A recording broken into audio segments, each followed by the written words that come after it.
नमस्ते मैत्रिणींनो, family blogs मध्ये तुमचं मनापासून सगळ्यांचं स्वागत आहे। आज थोडी वेगळी लगबग आहे।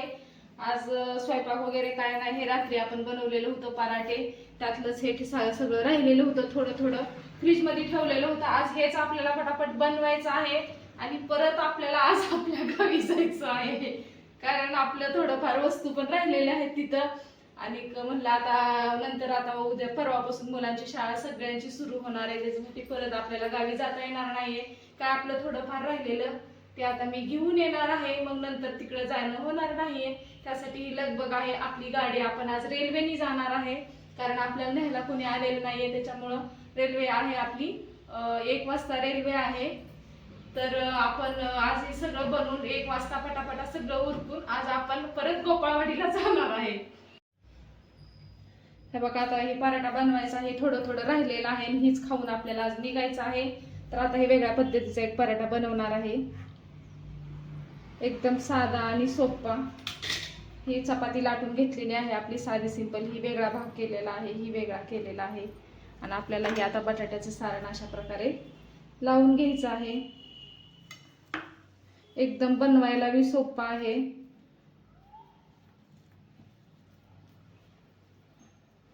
आता आपल्या ह्याचे 2 पराठे होणार आहेत आणि 1 चपाती होणार आहे। आज आपण एवढं असंच ऍडजस्ट करणार आहे आणि आपल्याला 1 वाजता जायचं आहे, सगळं उरकून व्यवस्थित। हे बघा, हे अशा प्रकारे पलटी मारायचं। बघू शकता किती छान सोप्या पद्धतीने हा पराठा होतो आणि दिसाय पण इतका छान दिसतो आणि खायला सुद्धा मस्त असा लागतो हा पराठा। आपल्याला जर कुठं सारण जास्त कमी वाटत असेल तर हे बघा, हे अशा प्रकारे सगळीकडे एकसारखं समान आपल्याला भरून घ्यायचं आहे। बघू शकता किती छान, ना लाटायचं ना कशाचंच टेन्शन नाही। अशा प्रकारे मस्त असे हे पराठे, आणि मुलांना अशा आकार वेगळ्या वेगळ्या आकाराचे तर पराठे अजून मस्त असे आवडतातच। तर आपल्याला ह्याच्यावर थोडंसं तेल टाकून घ्यायचं आहे।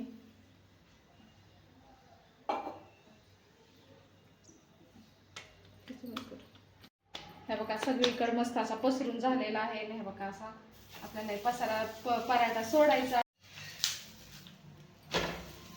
मस्त असा हा भाजून घ्यायचा आहे, छान तेल टाकून। आपल्याला तेल तूप काही टाकून तुम्ही भाजू शकता आणि मग आपल्याला जायचं आहे। आणि मग नंतर आपलं दाखल्याचे पण काम राहिलेले तिकडं, आधीचा आपला दाखला मिळालेला नाहीये, सोमवारी देणार आहेत। त्याच्यामुळे म्हटलं चला आणखीन काय थोडेफार कागदपत्र राहिलेले आहेत आणि महत्वाच्या छोट्या छोट्या वस्तू सुद्धा तिकडे राहिलेल्या आहेत। त्या दिवशी गडबडीत काही थोडं सामान आलं होतं, थोडं तिकडंच राहिलं होतं। म्हणलं चला आता आपण गेल्याशिवाय ते येणार नाहीये, कारण आपले घरच्यांना सांगितलं तर ते एक अंदाजन एक ठेवतात। त्याच्यामुळे म्हणलं चला आपण एक दिवस परत एकदा आपल्या गोपाळवाडीला जाऊन यावं। मैत्रिणींना सगळं आवरून झालेलं आहे, तर आता आपण निघालेलो आहे आपल्या गावाला परत। तिकडे बघा, आधी पण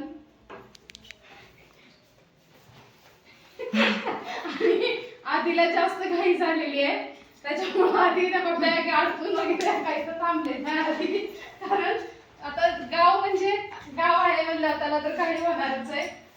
तर त्याच्यासाठी त्याची सकाळपासून घाई चाललेली आहे। चल मम्मी, चल मम्मी, गाडी जाते। चला मग आता आपण निघूया आता। हे बघा, घराच्या बाहेर निघताच पावसाची सुरुवात झालेली आहे। आता म्हणलं चला थोडा वेळ पाऊस कमी होतो।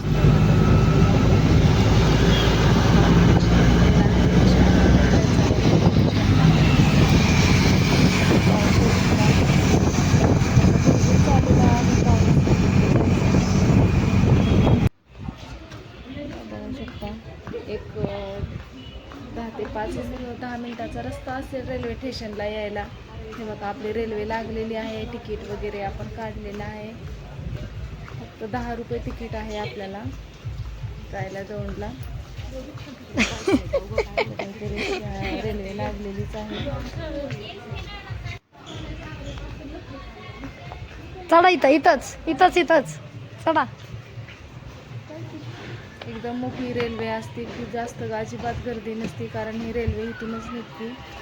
बघू शकता, पूर्ण मोठी रेल्वे आहे अजिबात गर्दी वगैरे नसती. रेल्वे आधीच लागलेली असती. नंतर निवांत आपलं येऊन आता आम्ही एक अर्धा तास आधीच आलेलो आहे, कारण नको म्हणलं गडबड व्हायला.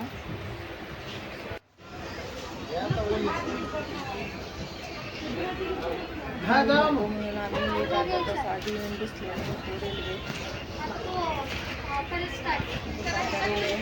कट करते व्हिडिओ मध्ये बघू.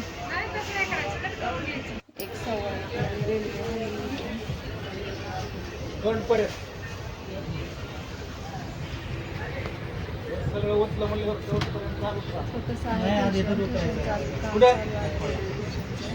तुला माहिती होती हे राहिला असते तर आपल्याला जास्त नसतात. ही एकच रेल्वे चांगली परत ही करायला लागलेली आहे. आता इथं मोठं स्टेशन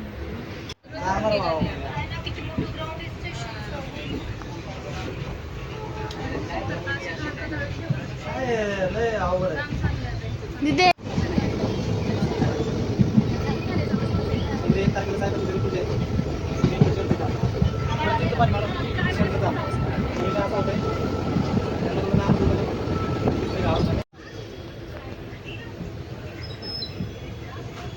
किती छान मस्त असं सुंदर वातावरण झालेलं आहे. पाऊस भरपूर आलेला आहे. सकाळीच पाऊस आलेला आहे.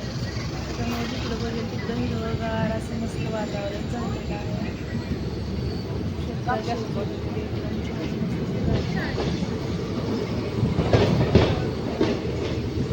शिवसाई छोटं स्टेशन आहे.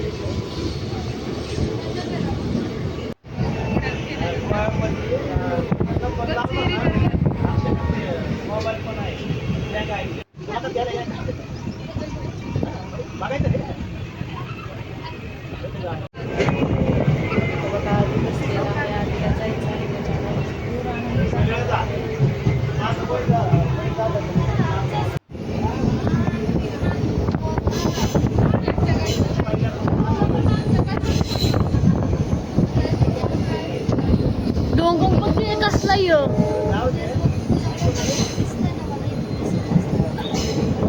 कसला मस्त आहे ना.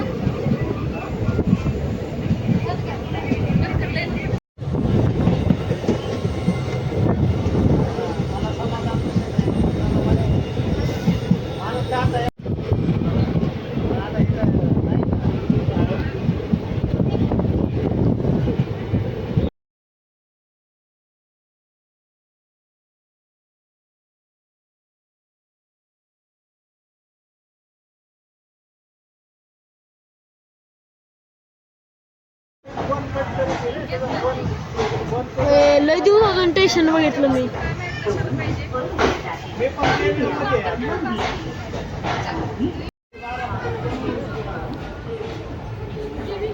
महाराष्ट्र मुंबई उद्यान एक्सप्रेस प्लेटफॉर्म क्रमांक 5 वर आहे. कृपया ध्यान दीजिए. बैंगलोर से आने वाली छत्रपति बघितलं बँगलोर टर्मिनल मुंबई को जाने वाली A130 बैंगलोर. घरी फोन केला होता. आपल्याला घरचे घ्यायला आलेले आहेत. तर मग आजचा हा छोटासा ब्लॉग